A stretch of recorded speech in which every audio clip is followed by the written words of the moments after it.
Hey, good morning.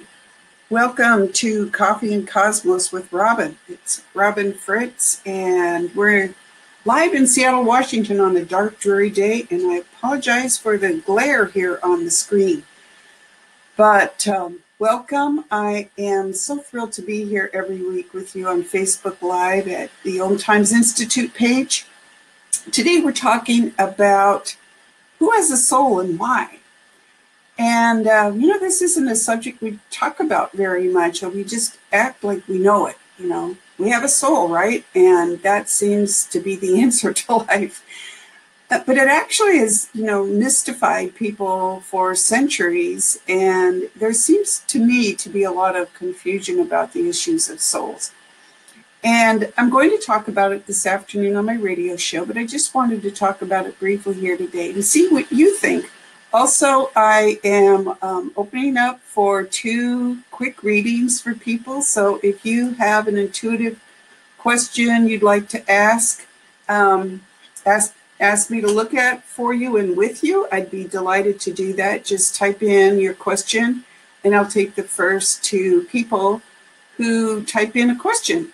So let's back up a second here. I want to talk about souls. What they are, how we experience our own soul and other souls. And first, I want to start, as we do each week, with a guided meditation with the crystal Fallon. And Fallon is a citrine Lemurian quartz.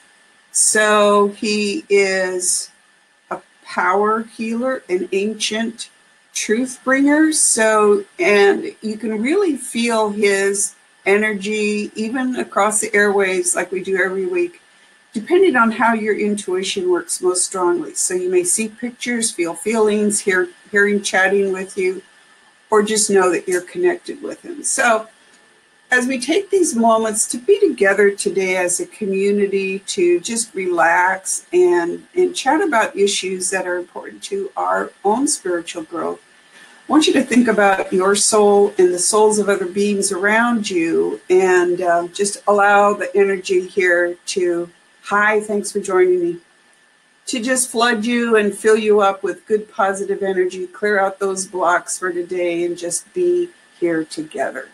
So if you take your attention to the top of your head, we're just going to breathe down our bodies, head to toe, just allowing the energy to clear out any leftover trauma or just busyness of the day. So breathing down from the top of your head, down your face, your neck, your shoulders, your chest, your hips, your knees, and your feet.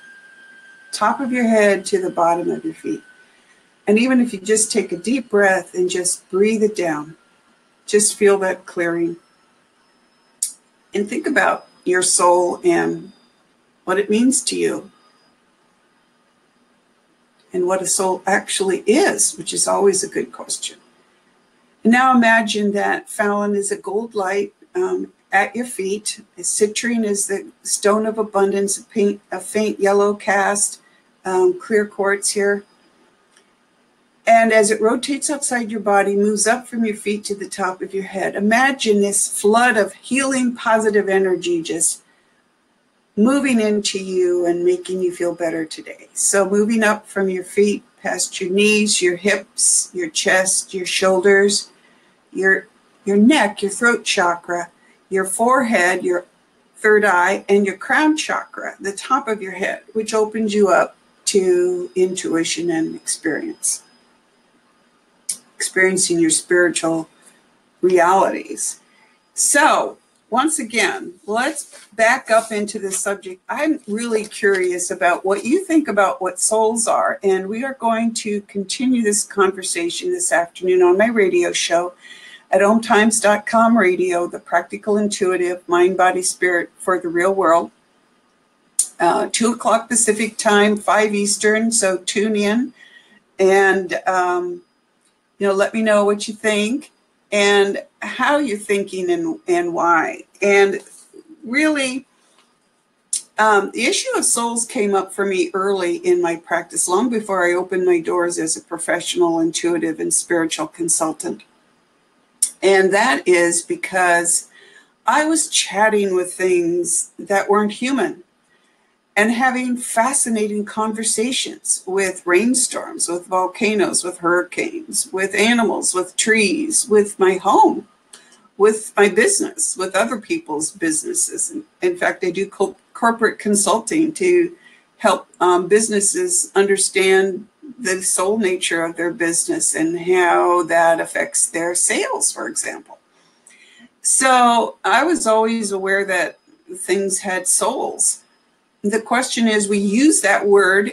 What do we mean by it? You know, what do you think when you're thinking of your soul? What does it mean to you? And, you know, this is a subject that has been discussed for centuries. It's not something we're going to solve in a day.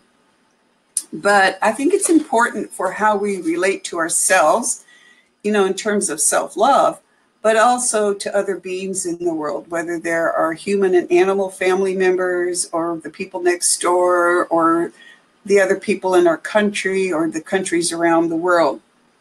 So whenever I talk about a subject in a webinar, in a workshop, or with clients, I talk about what I know and experience. I've also read a lot, so I know what other people think. And then I ask myself, do I agree with that or don't agree with that, and why?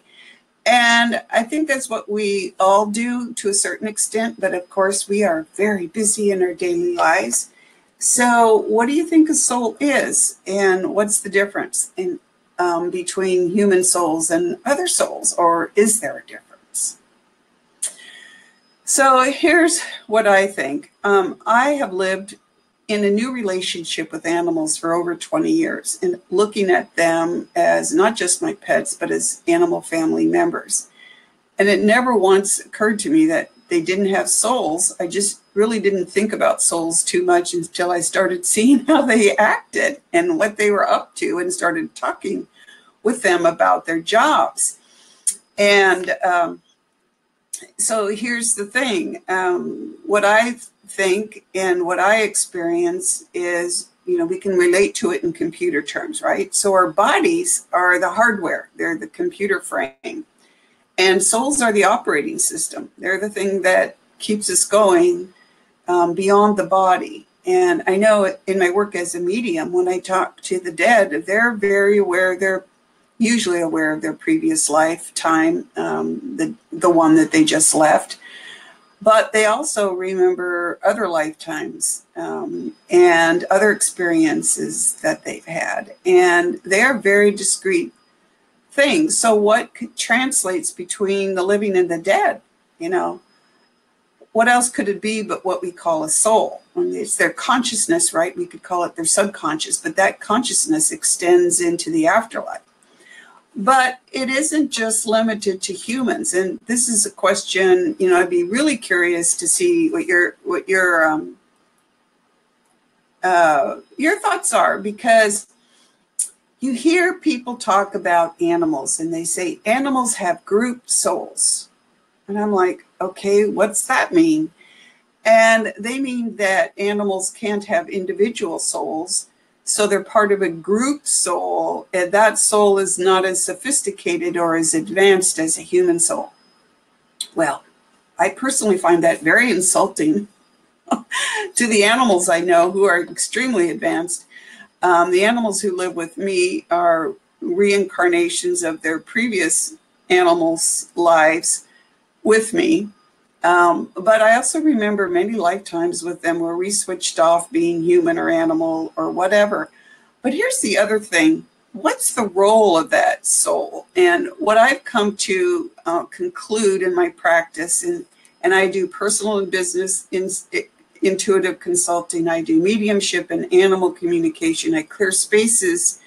And as a soul regression hypnotherapist, I help people look at past lives, between lives, you know, spiritual awakening, as well as energy healing. And I see their souls, magnificent souls, just having all these experiences over many lifetimes.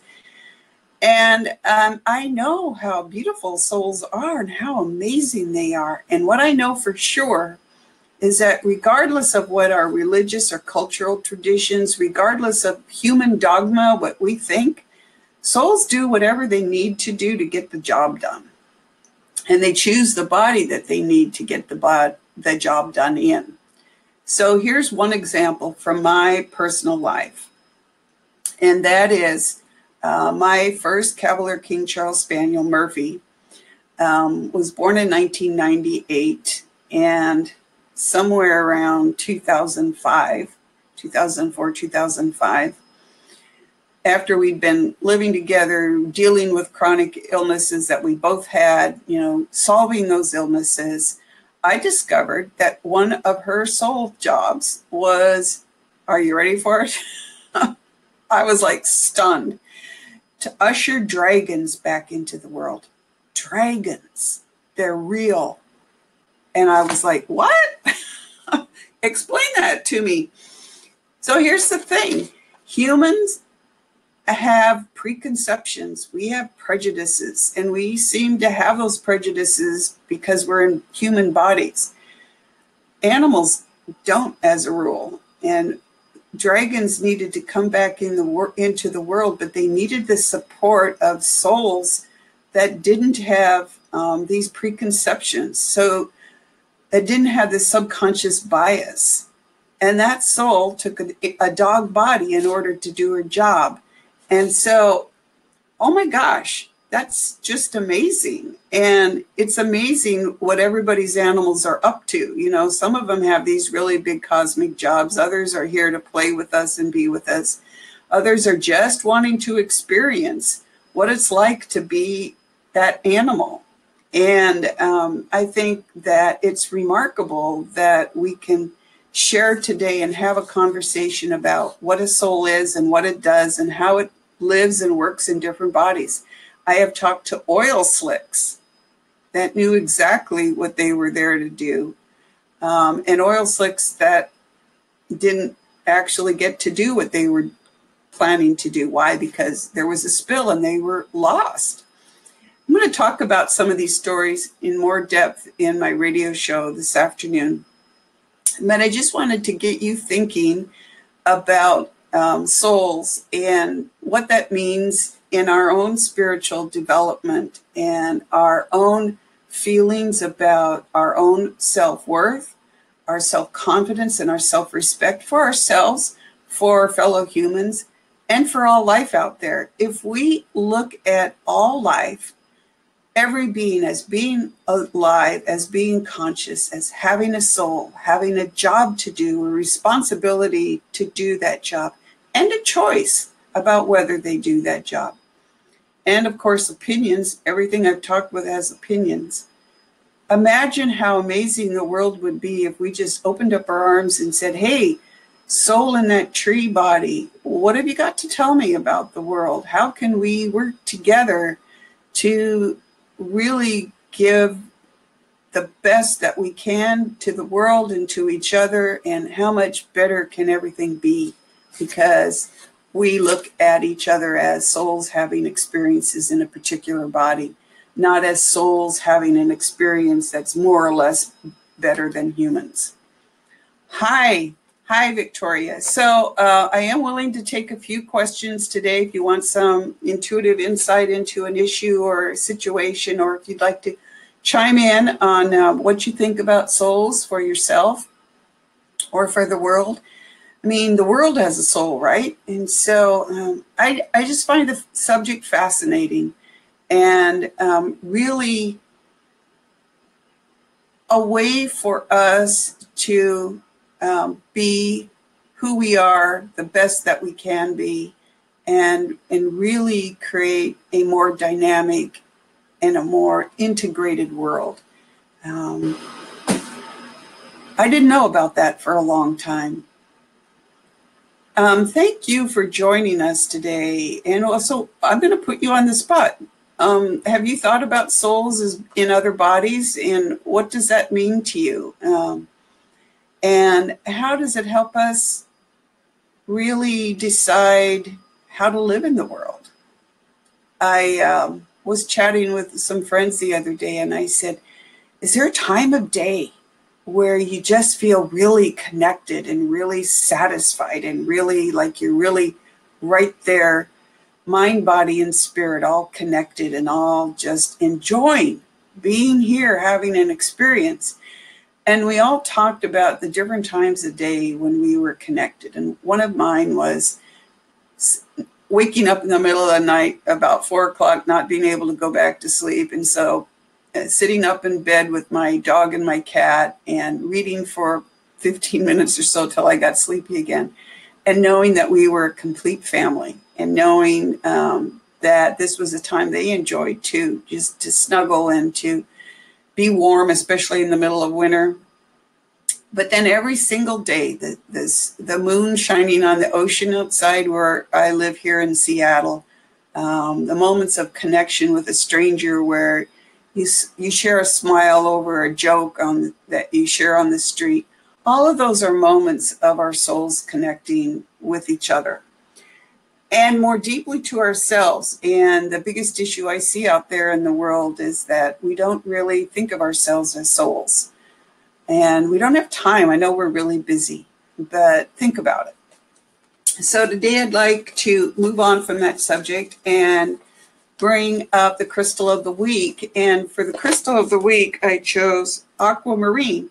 So I know it's kind of hard to see here, but this is an aquamarine pendant, and I just wear it on a little cord. And out of all the pieces of jewelry I've had over the years, that aquamarine pendant has, yes, thank you for that. Very wise comment. I appreciate that. Yes, those energy feelings, yes. It is amazing. And if we had more of those, how much trouble would we have in the world? Wouldn't it be just so much easier to get along? And wouldn't our creative talents and abilities and the things that we want to do in life become easier? I don't know. I think so. But this stone, this aquamarine has had so much. I mean, I've even had airline flight attendants stop me as they're boarding a plane and ask about my aquamarine. And I think it's the aquamarine. I think it's a very active stone. I mean, it's very proud of being an aquamarine, and it's, you know, reaching out and going, hey, people, pay attention, and gives them a moment to think about something besides boarding passengers on a plane. But why did that particular piece of jewelry strike them? You know, it's not very expensive. It's on a simple cord. It's not even on a piece of, you know, gold chain. It's aquamarine, and aquamarine is a pretty amazing stone. It, you know, sailors used to carry it because they thought it would give them protection against drowning. But it's a stone of courage, and it's a stone of perseverance, and a stone of tolerance. So it supports sensitive people who need to go out and be in the world. It sharpens our intellect. It clears confusion. It promotes closure. And it really helps us grow our intuition and our awareness. So I think that's what my aquamarine is doing when it's, you know, greeting strangers like that flight attendant on a plane, or people that are just, you know, walking down the street, or you stop at a stoplight and they go, oh, what's that? You know, I can't tell you how many times people have commented on the aquamarine, a word I can't say on a Monday morning. It's expensive. That's part of the problem. You can get small pieces. I have a beautiful ring, a simple ring. You can get, I'm hankering for a really big chunk of it, but it's really beautiful, kind of a aqua color, right? Kind of a bluish, greenish color. They tend to vary. My stone pendant happens to be almost like see-through, so a lot of people mistake it for glass. But if you're looking to imagine how souls move in the world, how they create connections, how they choose the bodies that they do, even a hurricane body. Aquamarine is a good stone to have around you to support our ability to think beyond human preconceptions and to see how the rest of the world is functioning and relating to each other. So I want to thank you for joining me today. This is a wonderful community, and I really enjoy being here every week with you. I enjoy my radio show, the Times Community. If you tune in this afternoon at 2 Pacific Time, 5 Eastern at omtimes.com, my show is the Practical Intuitive Mind, Body, Spirit for the Real World. And today we're talking about if animals have souls, what souls are. And I'm going to share a lot of stories about my encounters with other beings that really made me understand the role of souls in our lives. I mean, we don't think about that, right? We think about earning a living. The amazing encounters I've had with non-humans that really convinced me there's so much more going on in the world than we're aware of. And maybe it's time to start being aware of that, because the story about waking up at 4 o'clock and snuggling with my animals, or being just really happy to see the moon shining on the water. Those are moments of connection with the world around us that more of us need. And I know more of us want, because we're lonely. We want that connection. We get it here in this wonderful community, but on our daily basis, when we're out and about, it's our souls looking for connection. So I want you to think about that and think about what that means. And join me this afternoon. I also take callers for readings in the afternoons. And if you're shy, okay. So I was rambling off here. Kristen, our souls are always, and our physical bodies change. Yes, they do. We come back to the same soul families we are meant to. And that's really true. I sometimes wonder how often, Kristen, I hope I pronounce your name right, how often we miss each other, our souls. Yes, they do. My animals are very advanced souls. They're far more advanced than I am, at least in these bodies. They're far more patient than I am. And, souls just take the bodies they need to do their job in. And sometimes they, goof up just like we do. But animals are amazing in the jobs that they choose and why they choose them.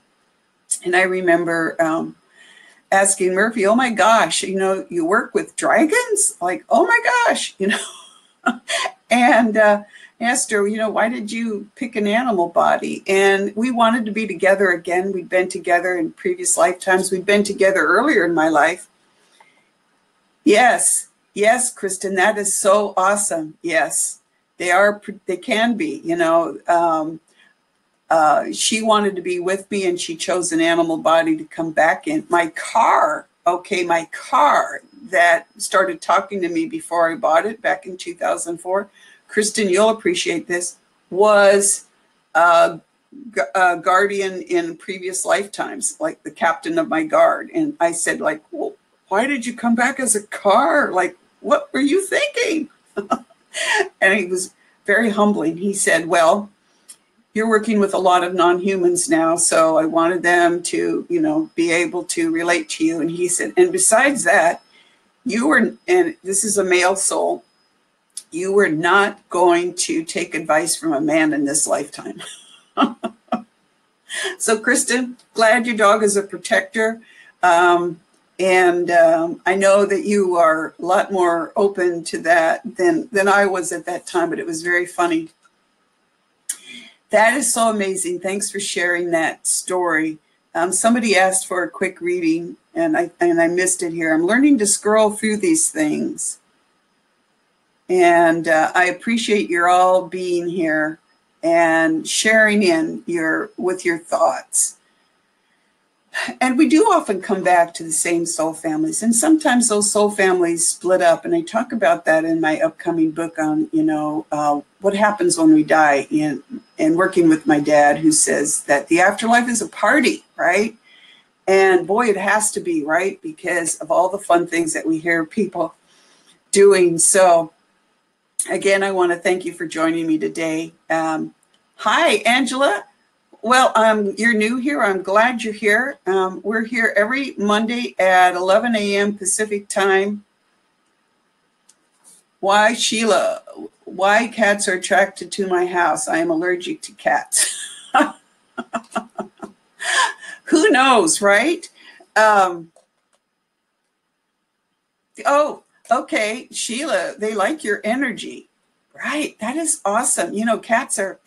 I'm living with my second cat, who reincarnated from my previous cat, even when she told me she wasn't going to do that. And I need to switch computers here, don't I? Figure out why this isn't connecting as well.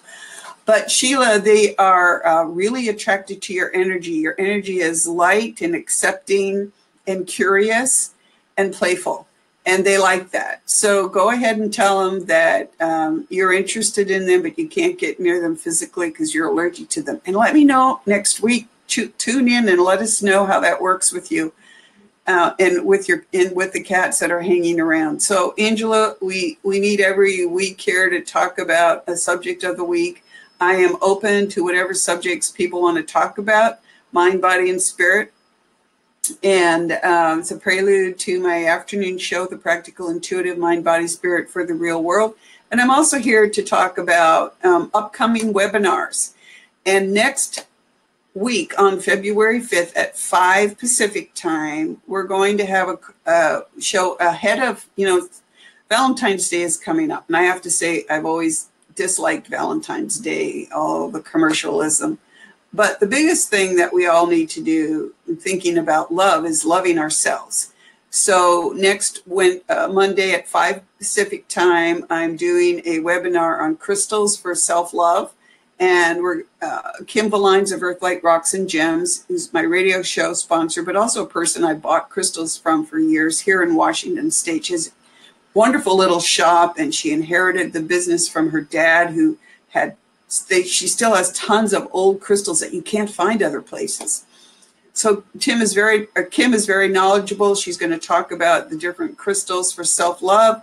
We're going to talk about how to work with them and how to heal with them. And it's going to be a lot of fun. So join us next Monday at 5. It's $15. You go to the experts.omtimes.com/Robin Fritz, sign up for a free account, sign up for the webinar. I have one free ticket and I have 2 at 50% off. All you have to do is send me a note here on Facebook at The Practical Intuitive and ask for it, or email me at robin@robinfritz.com. So we're really at the end of our half an hour today.